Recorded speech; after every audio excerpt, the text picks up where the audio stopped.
جی بسم اللہ الرحمن الرحیم، السلام علیکم۔ یہ ہے effects of changing interest rate, یہاں پہ آ رہا ہے یوزز آف انٹرسٹ ریٹ۔ تو انٹرسٹ ریٹ کے یوز دیکھیں، interest rate as a target بھی یوز ہو رہا ہے، interest rate as a indicator بھی یوز ہو رہا ہے، ٹھیک ہے نا جی۔ تو یہ دونوں کے طور پر یوز ہو رہا ہے، یعنی یہ انٹرسٹ ریٹ جو ہے وہ انٹرمیڈیٹ ویریبل ہے جو ٹارگیٹ کے طور پر بھی یوز ہو سکتا ہے اور انڈیکیٹر کے طور پر بھی یوز ہو سکتا ہے۔ اگر ہم اس میں ایز اے ٹارگیٹ رکھتے ہیں انٹرسٹ ریٹ کو، تو اس کا مطلب یہ ہے کہ انٹرسٹ ریٹ اگر بڑھے گا تو انٹرسٹ ریٹ کے بڑھنے سے کیا ہوگا، ملک کے اندر سیونگز تو بڑھنا شروع ہو جائیں گی، کیونکہ سیور خوش ہوں گے کہ ان کو زیادہ سود مل رہا ہے۔ لیکن انٹرسٹ ریٹ کے بڑھنے سے انویسٹر کو نقصان ہوتا ہے، کیونکہ ان کو زیادہ سود پہ قرضہ ملتا ہے تو وہ انویسٹمنٹ کم کر دیتے ہیں۔ اور دوسری طرف سیور جب سیونگ زیادہ کرے گا انٹرسٹ ریٹ کی وجہ سے، تو کنزمپشن ملک میں کم ہو جائے گی، کیونکہ آپ کو پتہ ہے کہ Y = C+S ہے۔ اگر یہ جو ہے وہ کم ہو رہا ہے تو اس کی وجہ یہ کہ یہ پھر یہ بڑھ رہا ہے، سیونگ بڑھ رہا ہے، تو سی بڑھے گا تو ایس کم ہو جائے گا، اور سی کم ہوگا تو ایس بڑھ جائے گا۔ جب آپ خرچے کم کریں گے تو اس کا مطلب آپ سیونگ کر رہے ہیں، جب خرچے زیادہ کریں گے تو اس کا مطلب سیونگ کم ہو جائے گی۔ تو کنزمپشن اور سیونگ میں نیگیٹو ریلیشن شپ ہے۔ تو انٹرسٹ ریٹ کے بڑھنے کے نتیجے میں یہ تینوں ویریبلس کا ریلیشن شپ آپ کے سامنے ہے۔ تو اب جب آپ یہ بھی جانتے ہیں کہ ایگریگیٹ ڈیمانڈ جو ہوتی ہے وہ ہوتی ہے C+I+G+X-M۔ تو اب آپ دیکھیں کہ انٹرسٹ ریٹ کے بڑھنے سے سی بھی کم ہو گیا اور آئی بھی کم ہو گیا، اور یہ دونوں کس کے ایلیمنٹس ہیں، یہ سی اور یہ آئی، یہ دونوں کس کے ایلیمنٹس ہیں، یہ ایگریگیٹ ڈیمانڈ کے ہیں۔ تو ایگریگیٹ ڈیمانڈ پہ کیا فرق پڑے گا، ایگریگیٹ ڈیمانڈ کم ہو جائے گی۔ تو اس کا مطلب انٹرسٹ ریٹ کا ایگریگیٹ ڈیمانڈ کے ساتھ جو ریلیشن شپ ہے وہ کیا ہے، وہ نیگیٹو ہے، ٹھیک ہو گیا۔ اچھا، دوسری طرف یہ ہے کہ interest rate as a indicator to achieve, یہ تھا interest rate as a target.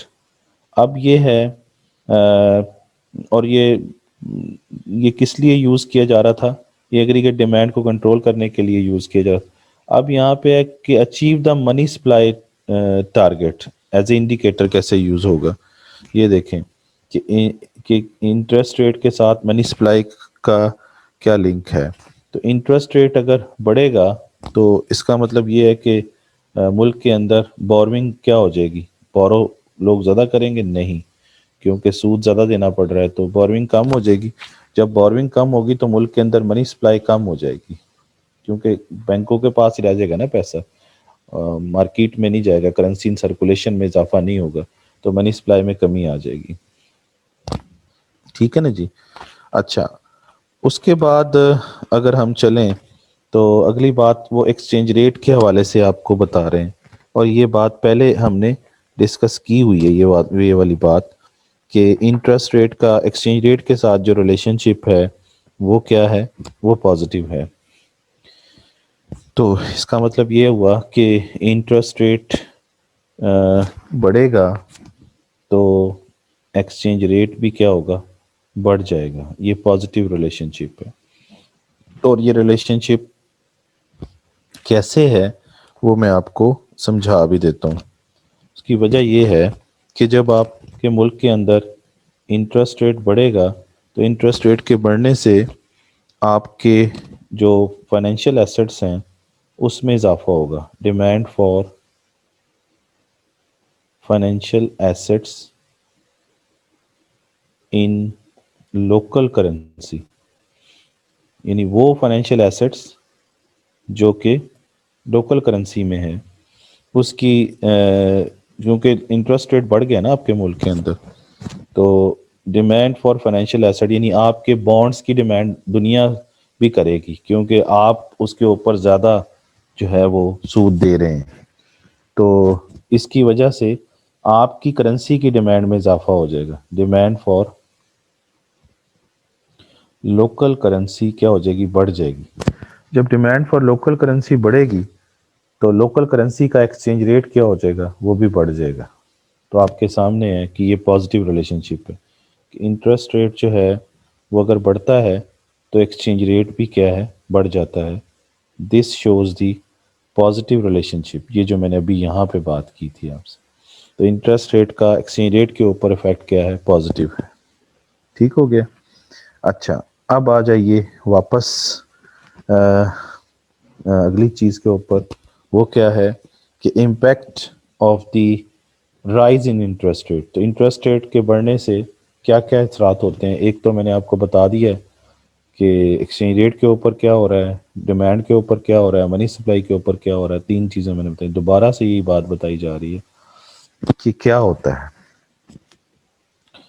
یہ اسپینڈنگ ہے یعنی کنزمپشن. تو کنزمپشن کے ساتھ ریلیشن شپ کیا ہے, نیگیٹو. انویسٹمنٹ کے ساتھ کیا ریلیشن شپ ہے, انویسٹمنٹ کے ساتھ بھی کیا ہے, نیگیٹو.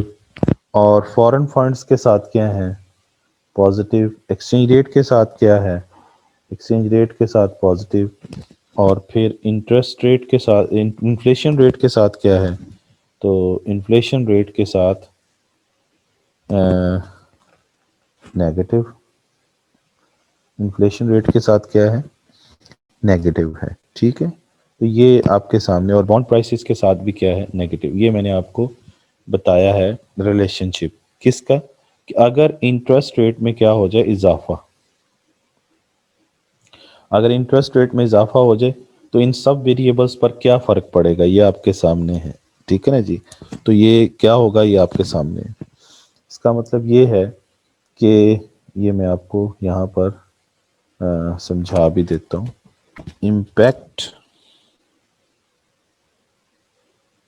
امپیکٹ آن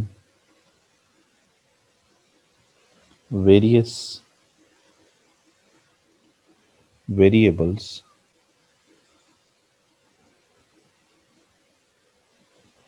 کس چیز کا, due to rise in interest rate. تو یہ ہے جی سوال. کوشچن کیا ہے کہ ڈفرینٹ ویریبلس پر کیا افیکٹ ہوگا اگر انٹرسٹ ریٹ میں کیا ہو جائے, اضافہ ہو جائے. رائز ان انٹرسٹ ریٹ, اگر انٹرسٹ ریٹ میں اضافہ ہو جائے تو بہت سارے ویریبلس پہ کیا کیا افیکٹ ہوگا. تو یہ ہے جی کہ consumption is a function of interest rate. پھر ہم کہہ رہے ہیں investment is a function of interest rate. پھر ہم کہہ رہے ہیں foreign funds is a function of interest rate. اور اس کے بعد ہم کہہ رہے ہیں exchange rate is a function of interest rate. اور پھر ہم کیا کہہ رہے ہیں, inflation rate. Inflation rate is a function of interest rate. اور bond prices is a function of interest rate. ٹھیک ہے جی. تو یہ آپ کے سامنے. اس کا ریلیشن شپ نیگیٹو, اس کا ریلیشن شپ نیگیٹو, فورن فنڈ کا پازیٹیو, ایکسچینج ریٹ کے ساتھ پازیٹیو, انٹرسٹ ریٹ کا اس کے ساتھ نیگیٹو, اور اس کا اس کے ساتھ نیگیٹو. یہ ہے جی سٹوری. اب اس میں یہ سمجھ لیجئے کیسے کہ جب انٹرسٹ ریٹ, کیونکہ ہم نے یہ سارا کیا کرنا ہے, انٹرسٹ ریٹ کو بڑھا کے بتانا ہے. تو انٹرسٹ ریٹ جب بڑھے گا تو انٹرسٹ ریٹ کے بڑھنے سے سیونگز میں تو اضافہ ہوگا لیکن کنزمپشن کیا ہو جائے گی, کم. تو یہ دیکھیں یہ نیگیٹو ریلیشن شپ ہے. اسی طریقے سے انٹرسٹ ریٹ کے بڑھنے سے کاسٹ آف بورونگ بڑھ جائے گی, کس کی, انویسٹر کی. تو کاسٹ آف بورونگ بڑھنے کی وجہ سے وہ ڈیمانڈ کیا کریں گے, لون کی کیا کر دیں گے, ڈیمانڈ فار لون کم کر دیں گے. اور لون کس لیے لینا تھا, انویسٹمنٹ کے لیے لینا تھا. انویسٹمنٹ کے ساتھ اس کا ریلیشن شپ نیگیٹو آ گیا. اس کے بعد فارن فنڈز کے حساب سے دیکھیں تو جب انٹرسٹ ریٹ بڑھے گا تو انٹرسٹ ریٹ کے بڑھنے سے انٹرسٹ ریٹ کیا ہے؟ پرائس آف کیپٹل ہے نا، تو اس کا مطلب یہ ہے کہ ریوارڈ جو ہے، ریوارڈ جو ہے آن کیپٹل، وہ کیا ہو جائے گا؟ ریوارڈ فار کیپٹل وہ بڑھ جائے گا آپ کے اپنے ملک میں. تو اس سے کیا ہوگا؟ اس کے نتیجے میں اوورسیز جو انویسٹرز ہوں گے ان کو زیادہ ریٹرن نظر آئے گا، تو وہ آپ کے ملک میں فورن فنڈس جو ہیں وہ زیادہ آنا شروع ہو جائیں گے. ٹھیک ہے نا؟ تو فورن فنڈس جو ہیں ان میں اضافہ ہو جائے گا، پازیٹیو ریلیشن شپ. اچھا، پھر انٹرسٹ ریٹ کا ایکسچینج ریٹ کے ساتھ جو ریلیشن شپ ہے وہ میں نے پہلے بھی آپ کو سمجھایا کہ انٹرسٹ ریٹ اگر بڑھے گا تو انٹرسٹ ریٹ کے بڑھنے سے کیا ہوگا، وہ میں نے بھی آپ کو بتایا تھا کہ انٹرسٹ ریٹ بڑھنے کا مطلب یہ ہے کہ آپ کے جو فائنینشیل ایسٹس ہیں ان کی ڈیمانڈ میں اضافہ ہوگا، ہے نا؟ Demand for financial assets in local currency وہ بڑھے گی، جس کے نتیجے میں ڈیمانڈ فار لوکل کرنسی وہ بڑھے گی، اور اس کے نتیجے میں لوکل کرنسی کا ایکسچینج ریٹ کیا ہوگا؟ بڑھ جائے گا. پازیٹیو ریلیشن شپ. اچھا، اس کے بعد نیکسٹ کیا ہے کہ انٹرسٹ ریٹ کے بڑھنے کے نتیجے میں قیمتوں پہ کیا فرق پڑے گا؟ تو وہ آپ کے سامنے کہ وہ نیگیٹو ریلیشن شپ ہے. اس کا مطلب یہ ہے کہ انٹرسٹ ریٹ میں جب اضافہ ہوگا تو بورونگ کیا ہو جائے گی؟ جو ابھی میں نے یہ بتائی تھی آپ کو، بورونگ کم ہو جائے گی، بورو کم کریں گے تو بورونگ کم ہوگی تو لوگوں کی انکم میں کمی آئے گی، ایگریگیٹ ڈیمانڈ کیا ہو جائے گی؟ کم، اور پرائسز کیا ہو جائیں گی؟ کم. تو یہ نیگیٹو ریلیشن شپ ہے. اس کا مطلب یہ ہے کہ ہائر انٹرسٹ ریٹ جو ہے وہ ڈیفلیشنری ہوتا ہے، ڈیفلیشنری امپیکٹ آ رہا ہے کیونکہ قیمت میں کمی آ رہی ہے. ڈیفلیشنری، انفلیشنری نہیں، ڈیفلیشنری. اور اس کے بعد آخری بات یہ ہے کہ انٹرسٹ ریٹ کے بڑھنے سے بانڈ کی جو پرائسز ہیں وہ کیا ہو جائیں گی؟ نیچے چلی جائیں گی. یہ بات بھی ہم نے پہلے پڑھی ہوئی ہے ییلڈ کے چیپٹر کے اندر. ٹھیک ہو گیا جی؟ یہ والی چیزیں بھی سمجھ آ گئی آپ کو؟ اچھا، اس کے بعد آگے چلیں نیکسٹ. تو یہ میں نے آپ کو سارا سمجھا دیا، 1 2 3 4 5 اور یہ 6.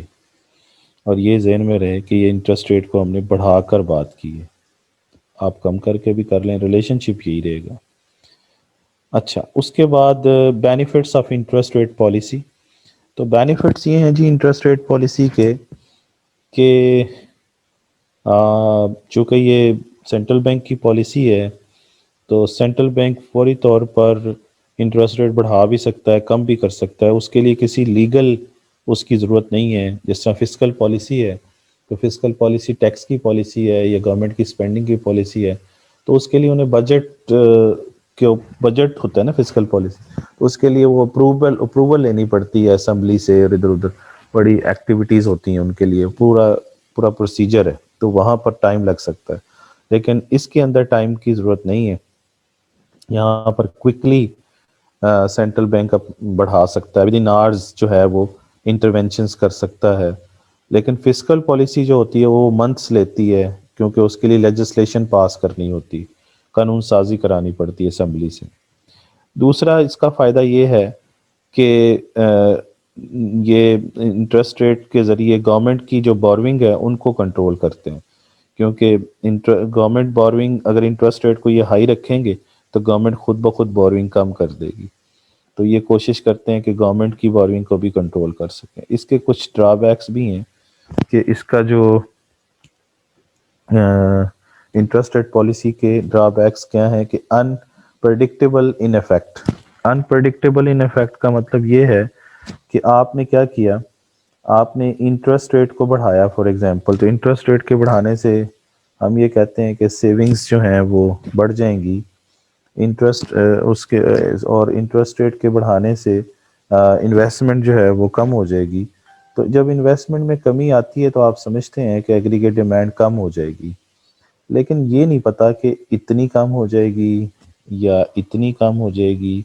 تو یہ ہے انپریڈکٹیبل ان افیکٹ کہ انٹرسٹ ریٹ کے بڑھنے سے ایگریگیٹ ڈیمانڈ تو کم ہوگی لیکن کتنی ہوگی، اتنی، اتنی یا اتنی. تو اس کا افیکٹ نہیں پتا ہمیں. ٹھیک ہے.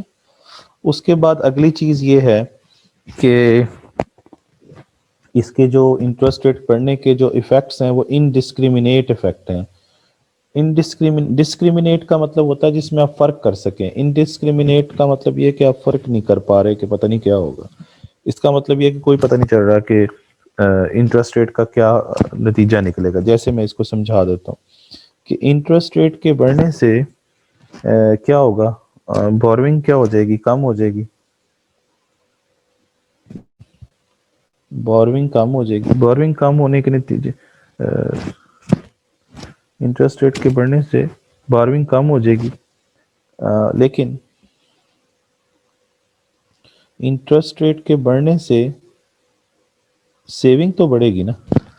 اچھا، جب سیونگ بڑھے گی تو لوگوں کی انکم میں اور اضافہ ہوگا کیونکہ سیونگ کے اوپر ان کو انٹرسٹ ریٹ ملے گا نا. انٹرسٹ ریٹ بڑھنے سے ان کی انکم میں اضافہ ہوگا تو وہ اسپینڈنگ بڑھا دیں گے. اچھا، دوسری طرف یہ ہے کہ جب بوروینگ کم ہو جائے گی، بوروینگ جب کم ہوگی تو اس کے نتیجے میں اسمال بزنسز جو ہیں وہ بند ہونا شروع ہو جائیں گے کیونکہ انہوں نے تو بزنس نے تو پیسے لے کے کام کرنا تھا نا بینکوں سے. اس کے نتیجے میں جب اسمال بزنسز بند ہوں گے تو لوگ بے روزگار ہوں گے تو الٹیمیٹلی ان کی انکم کم ہوگی. تو یعنی انکم کم ہوگی تو وہ اسپینڈنگ بھی کیا کریں گے، کم کر دیں گے. یہ ہے کہ ایک طرف تو انٹرسٹ ریٹ کے بڑھنے کا افیکٹ یہ ہے کہ اسپینڈنگ بڑھ رہی ہے لیکن دوسرا افیکٹ یہ آ رہا ہے کہ اسپینڈنگ کم ہو رہی ہے. تو اس لیے کوئی پتہ نہیں چل رہا کہ انٹرسٹ ریٹ کے بڑھنے سے اسپینڈنگ بڑھے گی یا کم ہو جائے گی. اس لیے اس کو اس نے کہا ہے کہ انڈسکریمنیٹس افیکٹ، کہ آپ واضح طور پر نہیں بتا سکتے کہ اسپینڈنگ بڑھے گی یا کم ہوگی. تو یہ ہے اس کا ڈرا بیک.